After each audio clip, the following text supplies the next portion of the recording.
Olá, eu me chamo Estenho, sou natural de Amparo de São Francisco, que fica em Sergipe.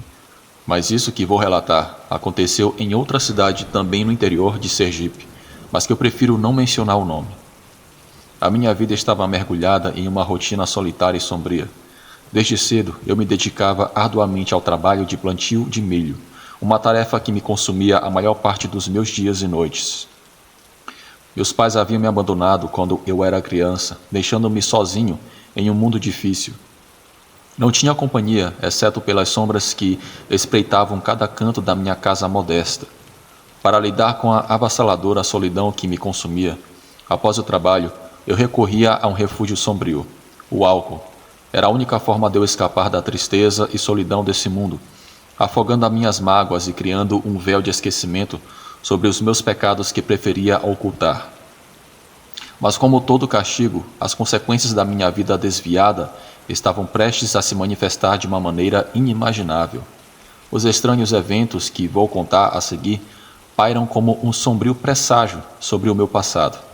O bar da cidade que se tornou meu refúgio, minha tão desejada salvação à bebida, eu frequentemente estava lá, imerso nos vapores da aguardente. O estabelecimento era um recinto rústico e sombrio, com paredes de barro e mesas desgastadas pelo tempo. O chão era cimentado, algo bem típico do interior sergipano. Enquanto uma lâmpada oscilante fornecia uma luz fraca, além de mim, o bar era cheio, frequentado por bebuns da mesma cidade. Em uma dessas noites que parecia idêntica às outras, a minha vida deu uma guinada inesperada. Foi quando conheci um homem que se apresentou como Adriano. Apesar de seu ar misterioso, ele se aproximou amigavelmente de mim. Sua imponente altura e magreza, seus olhos profundos e penetrantes e seu traje escuro e impecável contrastavam com o ambiente camponês do bar. Pouco a pouco nós nos tornamos amigos e ele se tornou um visitante habitual. Nossas conversas eram agradáveis e proporcionaram um consolo mútuo em meio à solidão que estávamos compartilhando. Embora evitasse aprofundar em sua vida, ele mencionou uma vez que ele estava de passagem pela cidade para acertar uma dívida pendente. Resumindo, nossas conversas eram simples, mas representavam um refúgio compartilhado no meio da imensa solidão que ambos enfrentávamos. Com o tempo, comecei a notar algo estranho acontecendo nas noites que passava com meu novo amigo. Em minha embriaguez, eu perdi a consciência no bar e, quando recuperava a consciência, me encontrava na casa daquele estranho. Não tinha qualquer lembrança de como havia chegado lá, o que me inquietava profundamente. Meu amigo, com um sorriso sarcástico, me assegurava repetidamente que tudo estava bem, mas eu pressentia que ele me escondia algo muito sério. O véu da incerteza se instalou em minha mente e a sensação de que algo sombrio pairava sobre a nossa amizade não me abandonava. Uma noite, decidido a desvendar a verdade por trás dos misteriosos encontros com meu amigo estranho, me dirigi ao bar como sempre, mas não pude resistir à tentação do álcool. Bebi mais do que o habitual, consciente de que precisava chegar ao ponto em que as sombras do álcool tomassem conta dos meus sentidos. No entanto, o que aconteceu em seguida se deslizou na escuridão para o inexplicável. Perdi a consciência em um instante e, quando finalmente recobrei minha consciência com certa dificuldade, já estava bem tarde da noite. Não me lembro a que horas eram. Meus olhos se abriram lentamente, revelando um cenário que desafiava toda a lógica. Eu estava montado em um burro, mas a forma como eu estava acomodado se assemelhava mais a um saco pendurado sobre o animal do que a um cavaleiro comum. Eu tentei me levantar, mas algo pesava sobre o meu corpo. Eu não conseguia me mexer. À medida que eu recuperava a consciência, o horror se solidificava em mim, e não era apenas pela estranha posição em que me encontrava. O burro que me levava não tinha orelhas. Era uma criatura inexplicável que desafiava toda a lógica. Um arrepio percorreu minha espinha, e isso foi tudo o que eu conseguia ver antes de cair novamente em um sono profundo, presa de pesadelos inquietantes nos quais meu amigo se mostrava como um ser diabólico. Quando recuperei a consciência, estava em minha própria cama, desorientado e confuso. A minha surpresa cresceu ao notar que Adriano estava sentado junto à mesinha que me servia de refeição. Como se estivesse me vigiando, perguntei como tínhamos chegado ali, se eu não me lembrava de nada, e com um tom calmo, começou a me contar que eu havia bebido em excesso e perdido a consciência no bar. Assegurou que havia me levado de volta para casa para o meu próprio bem. No entanto, suas palavras não conseguiram acalmar completamente minha desconfiança. A imagem do estranho burro estava claramente gravada em minha mente. Contei o que aconteceu, mas ele tentou convencer de que foi apenas um pesadelo. No entanto, eu sabia que não era assim. Adriano morava a uma considerável distância da minha casa e suas ações me pareciam mais do que suspeitas. Comecei a questionar quem ele era realmente e o que ele estava escondendo. Minha necessidade de descobrir a verdade por trás desses misteriosos acontecimentos crescia cada vez mais. No dia seguinte, com determinação e um plano em mente, eu retornei ao bar. Dessa vez, optei por beber com moderação, consciente de que precisava manter a clareza de espírito para desvendar o mistério por trás de tudo. Enquanto conversava com meu amigo estranho, notei que seu olhar se tornava distante e esquivo, como se escondesse algo. Por alguma razão estranha, comecei a sentir um cansaço avassalador e um sono incontrolável. Justo antes de perder a consciência, eu vi como o rosto do meu amigo se deformava de maneira horripilante, com um sorriso que destilava uma inquietante malícia, como se escondesse segredos obscuros. Quando recuperei a consciência, me vi montado no estranho burro sem orelhas, mas dessa vez, ao contrário da anterior, eu conseguia me mover um pouco, embora meu corpo pesasse como chumbo e cada movimento fosse um esforço enorme. Tentei me levantar como pude, mas meu corpo entorpecido mal respondia e escorreguei e caí pesadamente no chão. O burro parou abruptamente, como se soubesse que tinha total controle da situação. Um arrepio percorreu a minha espinha e a sensação de medo se tornou esmagadora, como uma corda apertando o meu peito.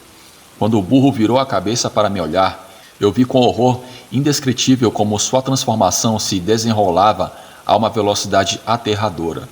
A pele do animal se rasgou com um rangido sinistro e seus ossos começaram a mudar de forma. Em segundos, o burro se transformou em uma criatura retorcida e demoníaca, parecida com um cachorro. Adriano emergiu das sombras, mas seu rosto estava distorcido com um olhar sinistro. Ele ria de uma maneira zombeteira. Era uma risada que não pertencia a esse mundo, ressoando em minha cabeça com um eco infernal. Sua aparente calma deu lugar a uma malícia palpável, como se a maldade em pessoa tivesse tomado conta dele. O ar se encheu de um cheiro de podridão e enxofre, e uma escuridão profunda, densa como o alcatrão, parecia envolver tudo. Meus próprios pensamentos se tornaram confusos e aterrorizantes. O que antes era um amigo se transformou em um pesadelo vivo. Eu não sei se eu desmaiei ou se estava em um sonho, mas dessa vez parecia mais uma eterna noite de terror, da qual eu não poderia escapar. Quando finalmente recuperei a consciência, estava na soleira da minha casa, com a lua cheia lançando sua pálida luz sobre a figura que antes eu acreditava ser humana. A minha perspectiva mudou radicalmente. Agora não tinha certeza do que era aquilo.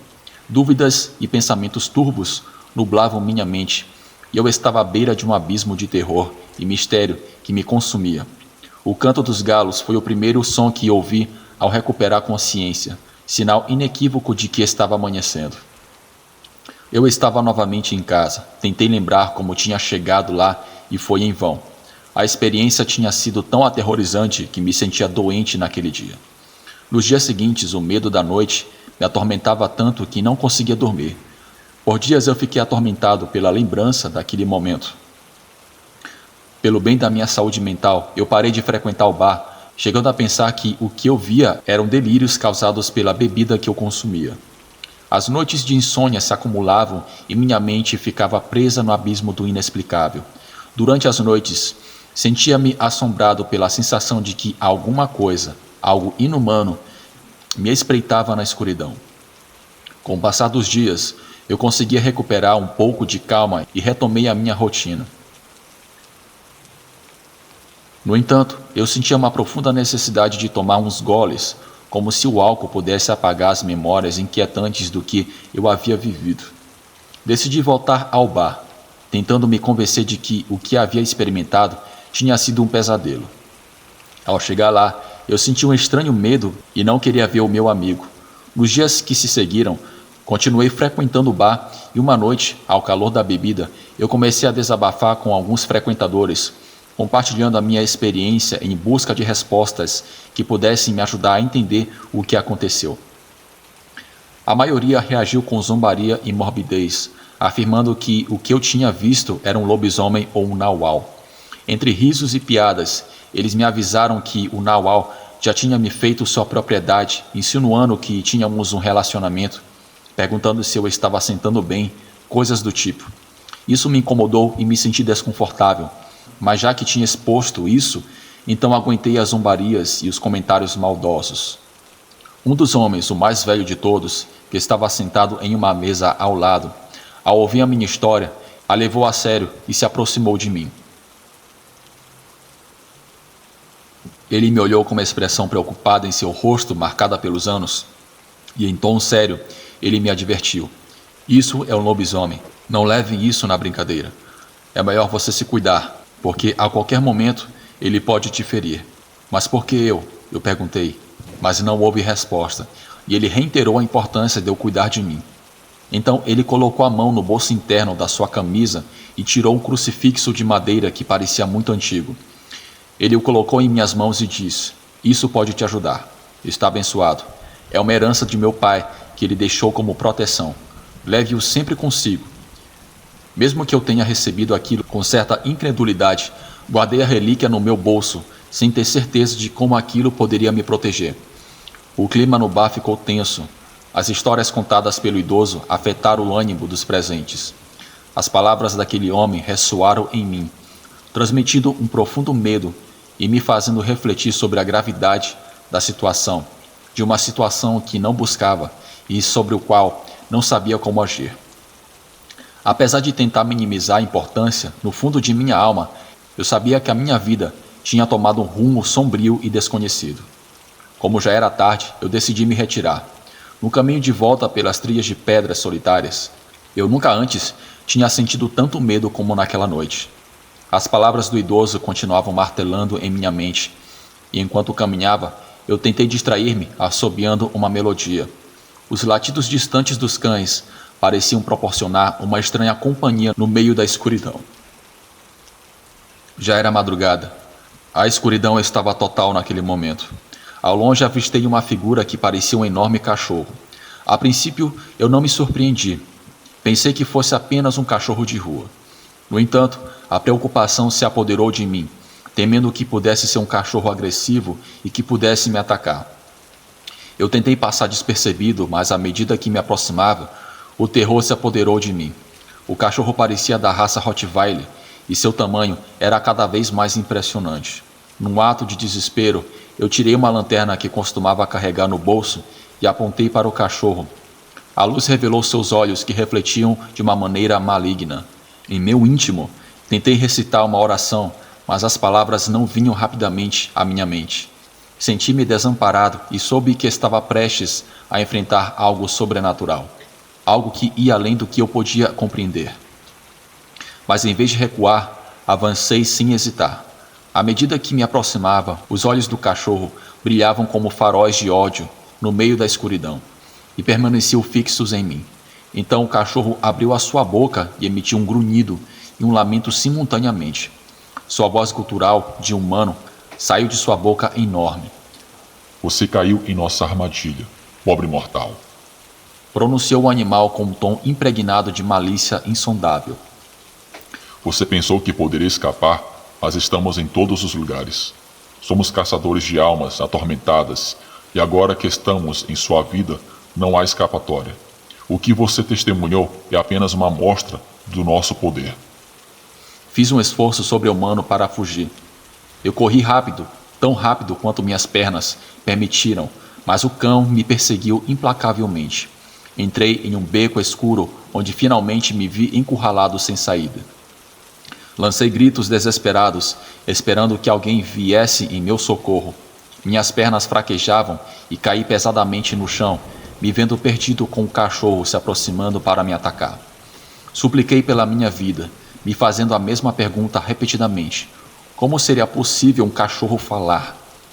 Finalmente minha mente foi forçada a aceitar que as leis do sobrenatural haviam quebrado as barreiras da sanidade e eu estava no centro de um jogo macabro e escuro do qual não sabia como escapar. Nesse momento, eu lembrei-me do idoso que havia me dado um crucifixo. Angustiado, vasculhei o bolso da minha calça, tirando a relíquia. Com toda a fé que pude reunir, a coloquei diante do cachorro rezando em silêncio e esperando que o objeto sagrado tivesse algum efeito naquela criatura do diabo. O cachorro recuou e começou a fugir lastimosamente, soltando um grito de agonia antes de desaparecer na escuridão. Foi aí que percebi que havia encontrado uma fraqueza no animal que me perseguia. Saltei e corri sem olhar para trás. Não parei minha corrida pelas ruas até finalmente eu chegar em casa, ofegante e temeroso. Tranquei todas as portas e janelas. Foi a noite mais longa da minha vida. Eu não consegui pregar os olhos naquele momento. As horas passaram em um silêncio inquietante, com o eco do encontro arrepiante ressoando em minha mente. A relíquia que o idoso me deu ainda estava em minhas mãos, e eu a segurei como um amuleto de proteção nesse momento angustiante em que eu me encontrava. Sabia que havia desafiado forças além da compreensão humana, e minha luta pela sobrevivência no meio do sobrenatural mal tinha começado. Tomei a decisão imediatamente de me mudar para outra cidade, tentando escapar do incompreensível. A mudança se tornou uma tentativa desesperada de deixar para trás os segredos e mistérios sombrios que haviam ameaçado a minha sanidade. Muitas vezes, ainda era atormentado por esses pesadelos em que me via novamente montado naquele estranho animal que se assemelhava a um burro, sentindo aquela presença daquela besta, espreitando com seu hálito frio em meu cangote. Mesmo vivendo na cidade, ainda sentia uma presença sombria que me observava na escuridão da noite, uma sombra que nunca se dissipava completamente. Aprendi a manter silêncio sobre o que eu tinha vivido e me tornei mais crente, rezando todas as noites antes de dormir como uma forma de proteção. A relíquia que o idoso me deu ainda conservo como um símbolo protetor, um amuleto que me faz sentir mais seguro. Depois de alguns anos, eu voltei à minha cidade para visitar um primo. Durante uma dessas visitas, eu procurei pelo idoso, mas infelizmente ele havia falecido. Embora não tenha podido agradecê-lo pessoalmente, ficarei eternamente grato por sua ajuda, pois ele foi quem salvou a minha vida das garras daquele sobrenatural. Cada visita à cidade era uma oportunidade para enfrentar o passado, mas também um lembrete constante dos horrores que havia vivido. Embora tentasse superar os meus medos, as lembranças das experiências aterradoras permaneciam latentes em minha mente. Com o passar dos anos, percebi que a experiência que vivi me mudou profundamente. Tornei-me mais humilde e respeitoso com os mistérios do mundo, consciente de que há forças que vão além da compreensão humana. Aprendi a não julgar os outros por suas histórias inexplicáveis e a respeitar as crenças que antes poderiam ser consideradas supersticiosas.